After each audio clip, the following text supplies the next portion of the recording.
په افغانستان کې چې لا هم د روغتیايي خدماتو د پراختیا اړتیا محسوسیږي، د مور او ماشوم د روغتیا خوندیتوب له جدي ننګونو سره مخ دی.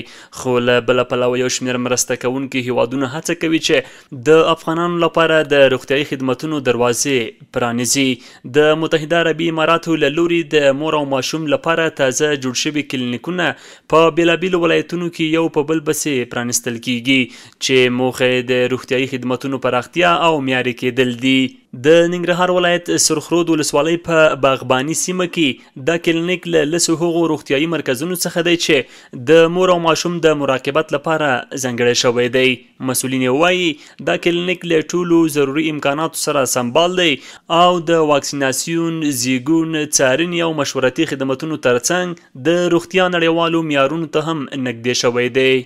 مونږ کوشش کوو چې دلته هغه کم غیر مسون ولادتونه چې دایي په مرسته کېده نو هغه مونږ یو مسلکي ټیم په مرسته اوس دلته کوو او مونږ ورته د په ضمن کې ماشوم ته نوزاد ته مونږ واکسینونو فیسیلیټي هم لرو او د نیوټریشن برخې هم لرو. نور داخله ناروغۍ که د مور او که د ماشومی نو مونږ په دغه برخه کې خدمات وړاندې. قبلا که بود اینجا کلینیک وجود نداشت، مردم در فقر قرار داره و ایام نمیتونستن که به شبخانه دور دست رسیدگی کنن برن.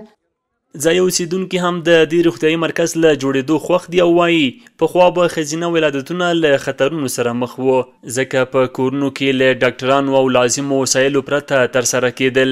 دوی دغه راز زیاتوي اوس نه یوازې خوندي ولادتونه شوني دي بلکې د ماشومانو واکسینونه، روغتیايي مشورې او نورو صحي اړتیاو ته هم لاسرسی ډېر شوی دی. دریم څلورم ځل ده چې موږ کلینیک ته راځو ځکه موږ د خلکو نه ډېره دا چا چې دا کلینیک جوړ کړی موږ د هغې نه ډېره زیاته مننه کوو ځکه یې موږ د لاسرسي وړ نه وه چې موږ یو موټر ونیسو یا مثلا نور مشکلاتونه و تر څو چې موږ اولادي مریض تر ښاره پورې سیتامې پورې یا تر پوهنتون شفاخانې پورې وړه موږ مریض یا ماشوم به له منځ تله. 6 طفل ما تولد شد، در خانه تولد شد و در مشکلات ها بود، اقتصاد ضعیف بود، در شفاخانه و کلینیک نزدیک نبود، رفتن نمیتوانستیم، در خانه ولادت کردن.